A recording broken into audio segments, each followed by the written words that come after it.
Good morning and welcome to Jackrabbit Trader, where we teach you how to stop predicting and start reacting.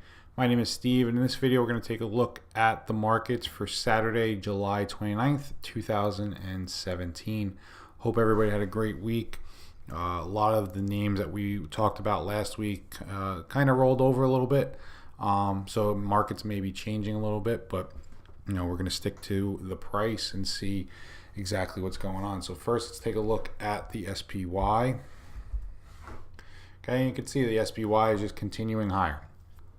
All right, we've had this breakout, continuation pattern up here, and trend is still higher, right? So no reason to think at this point that we don't need to keep taking trades.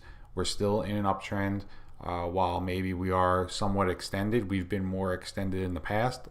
And with that, I think that taking trades and managing current trades is really the way to go.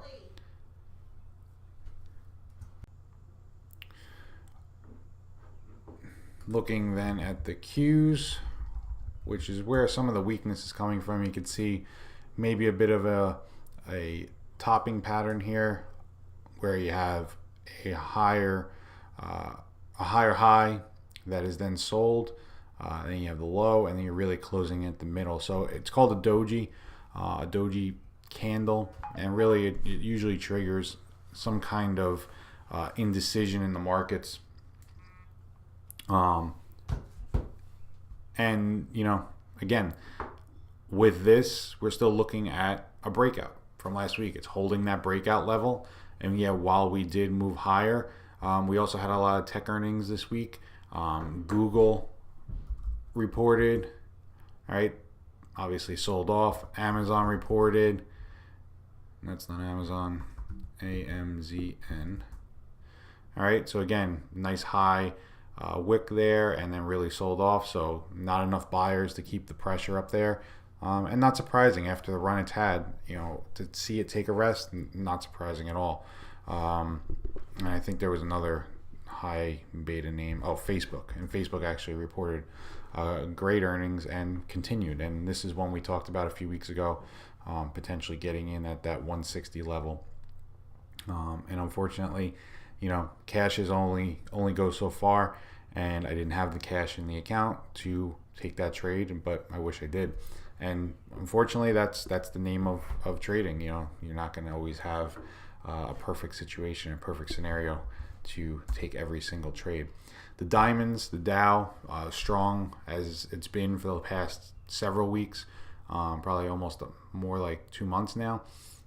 Had that simple breakout. You could have easily gotten long the Dow right here around 211, trading 218. On a percentage return basis, not a lot, but if you look at it from risk to reward, you're getting in at the 211 area. Your stop was 204, so you're risking about 7, and you've made 7. So you've basically made 1 times what you've risked, and it's still a good trade.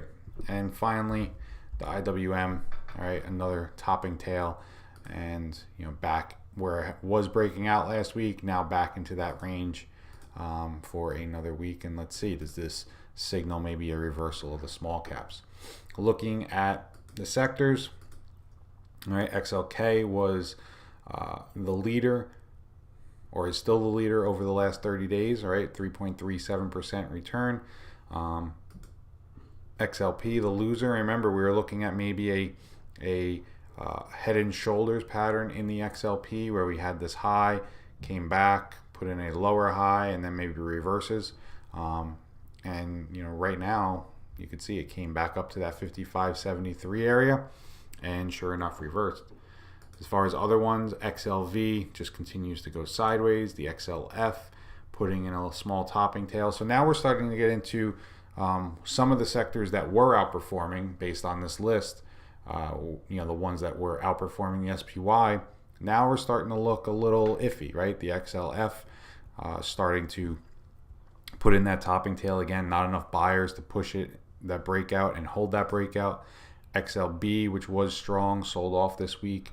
And some of the stocks that were, or some of the sectors that were beaten up, like the XLU, have continued to move higher. Okay, we had the nice big move in the XLU last week. They tried to sell it off this week, and it closed closer to the highs. The XLI, all right, continues to move higher. The XLY, similar situation where it hit that resistance right here around 92.35, sold off. The XLE, which was in this downtrend, now looks like maybe it's breaking out to the upside. You could take that as a reversal trade if you want. Probably a stop somewhere around the 64 level. All right, simple trade there. All right, so sector-wise, looking at the overall market, we're, feeling pretty good. Starting to get into the sectors, not as much working as there was previously. Some of the names that, there's definitely a sector rotation going on. And then, going even further, taking it down one step further, looking at some of the names on the watch list, I only have 1, 2, 3, 4, 5, 6, 8. All right, 8 names this week. And that's partially because a lot of them broke out last week and the last several weeks. And there's really not a lot left that needs to break out. So that's number one. Number two is there's just not as much strength in the market as there was, say, 2-3 weeks ago. And now we're starting to get into more of a choppier area or a time. So, AGN, looking at this one, let's load the chart. And you can see we had this breakdown or this downtrend. All right, that was broken. Now that's starting to form an uptrend with this consolidation. All right, and while it's not the best looking breakout, it is a breakout nonetheless over the 250 area. But you do have some resistance right in this area, right? You have the highs from back in the beginning of August and the lows back from September of last year. And sure enough, if you draw a line across those highs, look at where AGN came to this week and sold off. So, maybe that's one you want to wait on a little bit. Charter, CHTR. Okay. This is one that I identified all the way back here when I was, obviously not doing videos, but for myself. And again, it's one of those that, you wish you had more money at the time, but you don't. So CHTR went from 200 and now continues breaking out, and it's at 370. It's almost a double on that trade, and great trade, and now setting up once again. And this is one I probably will look to get long this week, just based on the fact of it's consolidated for so long, all right, in this range, basically from the beginning of the year till now. And I think at this level, risk reward ratio is pretty good, 370. Stop would be around 326. So if you want to see how I'm going to manage that trade and enter that trade, definitely sign up for the newsletter, the Jackrabbit Club, at the website jackrabbittrader.com, and you'll get an exclusive video every weekend where we show you how I actually manage these trades, not just set them up. COL, all right, again, this was one we talked about 2 weeks ago on the breakout, pulled back a little bit, and if you didn't have a chance to get in it then, well, here's your next chance. All right, another breakout to the new highs. Obviously, stop is going to be a little bit wider, position size then a little bit smaller. Right now we're looking at stock close 113.73. Stop would be around 102.50, whereas before it was 110, say 50. All right, so you lost out on about $3 in the move, but as we've seen, some of it like CHTR, these moves can last, and that's an important aspect. So just because you missed it on the specific breakout week doesn't mean you can't get into it. Disney, this is a little bit different of a setup than we normally look at, but one that I wanted to draw your attention to. This is one that I had traded basically from, I think it was down here in November, got out of it in May, and watched it pull back a little bit, find some support around this 103 area, 100 area, and now it looks like it's rolling, has a little bit of a rounded bottom, and maybe it wants to go and test these highs. So my thought is, the thesis on this trade is this is a pullback. Okay, so again, we've talked about it before. Are you a breakout trader? Are you a pullback trader? And you don't have to be one exclusively. You can just look at them any way you want. But this is one in Disney that, I think may work. But again, it's a discretionary name. So look at the discretionary stocks, the XLY, I believe. All right. What's the discretionary names doing? Well, they're just really going sideways, hitting some support. So just understand that, while you're getting in these trades, there are going to be pockets of outperformance, but you know, they do tend to stick with the market and stick with their sector. EA, all right, this has been a super strong stock. Again, you can see we identified a potential breakout back here in February, and now I've just seen it break out again. And this is one that, you know, maybe it's a little bit extended for your liking, but it is moving up nonetheless. And you know, if you have room for it in the portfolio, your stop would be around the 105 area. And again, it all has to fit within your portfolio. EL, Estee Lauder. Okay, simple breakout. All right, to all-time highs. Had hit some resistance here. You could see that if you strike this line back to these highs, sure enough, what did we do? We came up, we hit that 97.50, we pulled back a little bit, and now we have enough strength to move higher in the market. That stop would be around 93.75.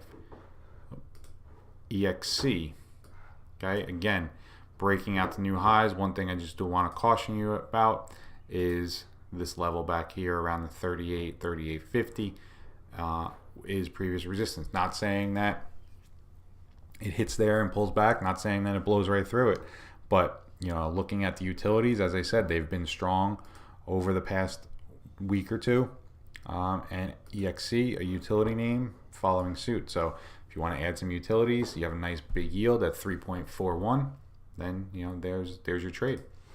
And finally, KO. Okay, KO moving higher again. Looked better earlier today. I'm actually doing the video on Friday, but looked better than it was. Sure enough, closed down a little bit, but a breakout nonetheless. Again, stopped right around that 44.30. So, you know, as I said, markets are, you know, probably just going to chop around for a little bit. Earnings season is underway, and we're probably halfway through. But I think a lot of the big tech names have reported. I think the only ones that are really left are Apple, Disney reports, I think, in a few weeks.